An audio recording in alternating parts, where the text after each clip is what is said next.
Hi guys, it's still Zamile in the flesh, and welcome to the first official episode of this channel.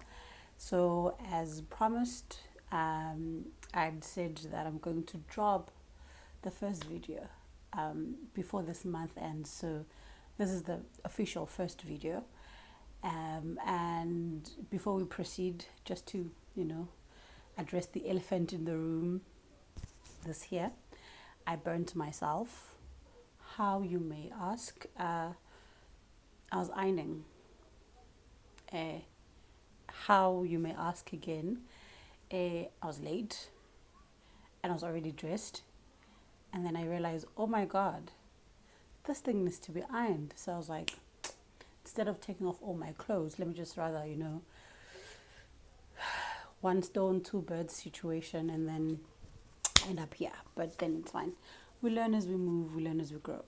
So so I had promised that since it's Women's Month, I'm going to the first video I'm going to drop. Basically, I'll just be talking about, women and my journey as a young woman. But then I decided that actually I was thinking about it this week, and I was thinking, I think I don't want to start, start a trend that I will not be able to basically commit to. So I decided otherwise. So I'm not going to be talking about anything related to women, but since it's related to me, so it's still women because I'm a woman. So you get the drill. But yeah, so it's not going to be basically about women. I think I just wanted to talk about something very personal to me, and I realized that I want to talk about it now in the beginning, especially in the beginning of this journey, because this for me is a huge step. Like, it's a big step, besides the number of subscribers I have and, all those things, or people watching the videos that I put out or I'm going to put out. But it's a huge thing. It's a huge, huge step for me. It's like a huge leap, basically. Because even though I do, now and again share opinion videos, on my WhatsApp, on my Instagram sometimes, but the thing with YouTube is that it's broader, because on my WhatsApp I have a very focused, control. Like, I can control who gets to see what I say. I have that control to remove people that I don't want, to see my statuses. So I have that control. And also on my WhatsApp, it's because, like, it's people I know. So even if I talk about something that maybe they feel otherwise about, even how we engage on a thing, there's that level of respect between the two of us because we know each other, but YouTube is different because it's a wider community. So I wanted to talk about that because, so one of the biggest fears I had about starting this channel was the fear of being wrong. It was a very huge challenge for me, and it was one of the things that I had to talk myself out of over and over again before I started it, because I was like, it's okay, like, for me, it's accepted to be wrong in a small medium as WhatsApp, but imagine you being wrong on YouTube. Imagine all the people watching and be like, that girl's wrong, she's talking nonsense, and I had that fear, and I had to, like, really take some time to get myself to a point of saying, let's just do it, we'll see. So yeah, I have this fear, anxiety situation of being wrong. Not of being in the wrong, that's another topic for another day, but of being wrong, I think part of it is a personal trait, I think because maybe I'm just a person that wants to be in control all the time. So when I'm wrong, I feel like I'm not in control. But I think also another thing is because of who I am or where I grew up, basically. At home, with my friends and all that. Because at home, I'm the oldest. I'm the oldest. So I have younger siblings. So I grew up in that setting where you get to a point where when you have younger siblings, when they don't understand things, you are the first person they ask. Your parents, you become that kid that goes through things first.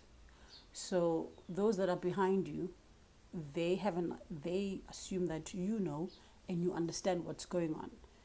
So you get into that box of being the go-to person basically. And then I think also because even at school, like with a circle of my friends, because I think of also my personality and the person that I was, because I'm a very curious person. So like at times I'll even read things, see things, and share with my friends. So there was also that, to know Zamile, Zamile knows, Zamile might understand. So I think subconsciously or unintentionally, I also took on that role of being the person who has answers. And because then it was, I took it. So I think I eventually I got to a point where then I became that person who, because now I'm like, okay, people are watching me, people are waiting to hear from me. I have to be right. I have to get things correct. And then you go through that anxiety or that pressure of, if someone asks you about something, you even feel bad for saying, I don't know, because it's like, no, I'm going against the norm. I'm going against what I'm known for, basically. So constantly you want to be right, you want to be right, you want to be right. And I think I had a moment last December at home. So my siblings and I, there's a song by Black Diamond, Isama Yomuti. And so I don't know who was playing the song. Like it was this night, people, my parents were watching TV, and so there's a table behind. But anyways, so four of my siblings were standing, we were standing over the dining room table, and so I was singing the song. I was saying the song says, "Umudotititi," right? And my sister was like, "No, that's not what the song says." I'm like, no, it says umudotiti. I'm like, no. So we argue. Two of my siblings come through. They're like, no, the song says umutotiti because the song is called Usama Yomuti, so that makes more sense, right?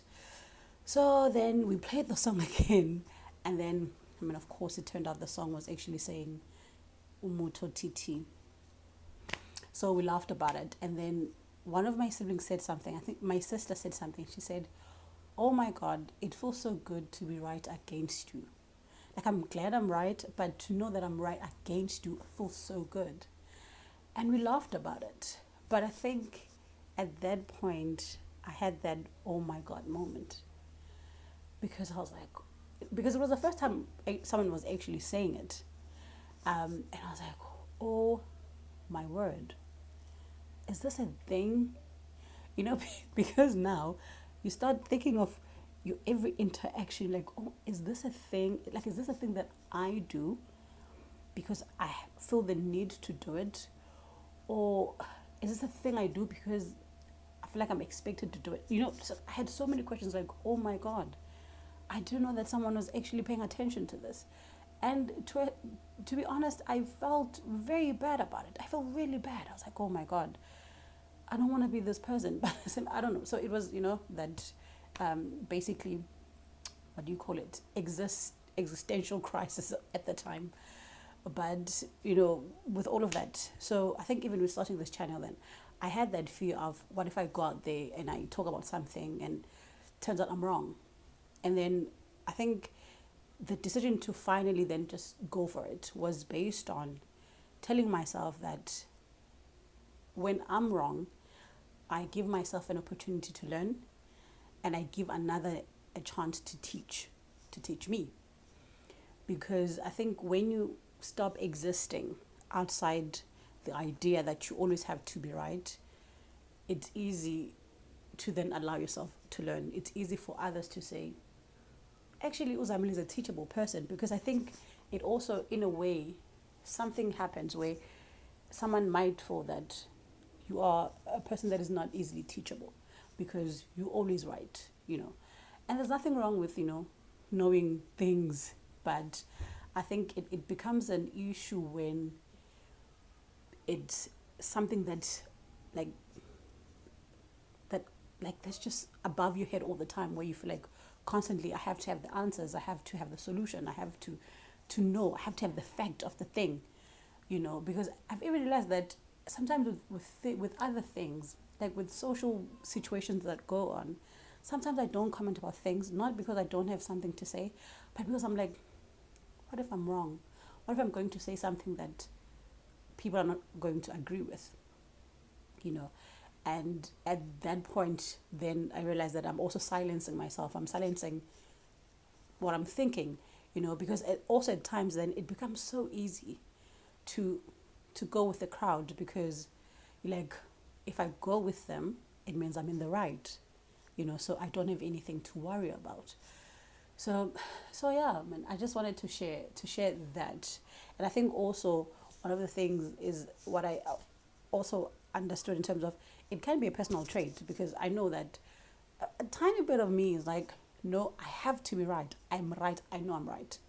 But I think also sometimes we grow up in our families, in our communities, in our schools, in our circle of friends, and there are certain boxes that we put each other in. Sometimes based on your personality, who you are, your interests, people put you in a box of sort.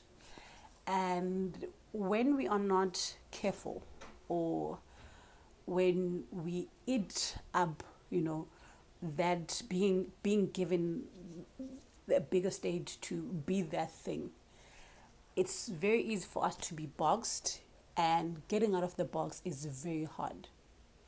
Getting out of the box is the hardest thing, because that way people start saying, it's not like you, this is not you, you are not this, you are not like this, you know and they're like, oh my god, and then again you go back to that existential crisis situation where you're like, oh, they are right, this is not me, what have I done, what should I do, oh no, and then you do this back and forth thing with your life and with yourself.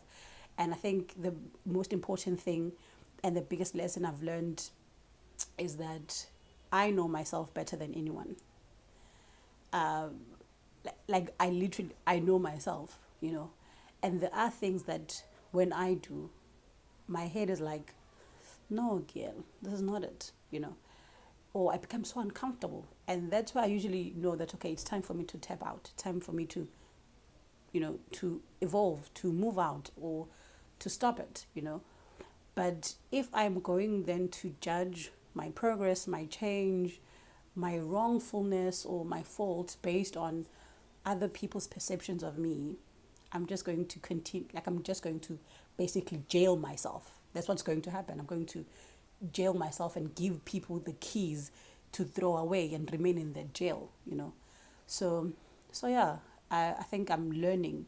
I mean, I'm not there yet, but I'm really learning that I can be wrong. I have the right to be wrong. It's okay if I'm wrong. And when someone challenges you, it's because they see something differently, you know, and it's an opportunity for the 2, 3 group of you to engage, to learn from one another, And so, yeah, so I'm at that point now, and I think this also is going to really help me in terms of that, to say, this is what I think, this is how I see it.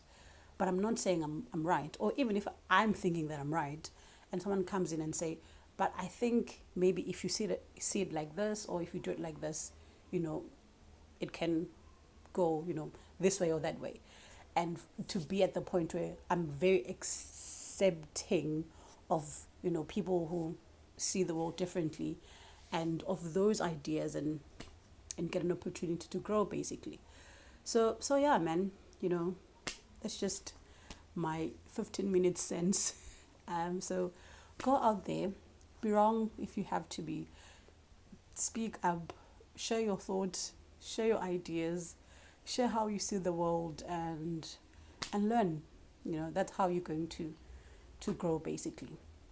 You learn, and you let the world and its people teach you where you also are where you are falling short. So yeah, thank you very much for tuning in and for watching, and I will see you next time. And then to those that hadn't subscribed, do you remember yourselves? Please do so. So hit the subscription, and yeah, thank you very much.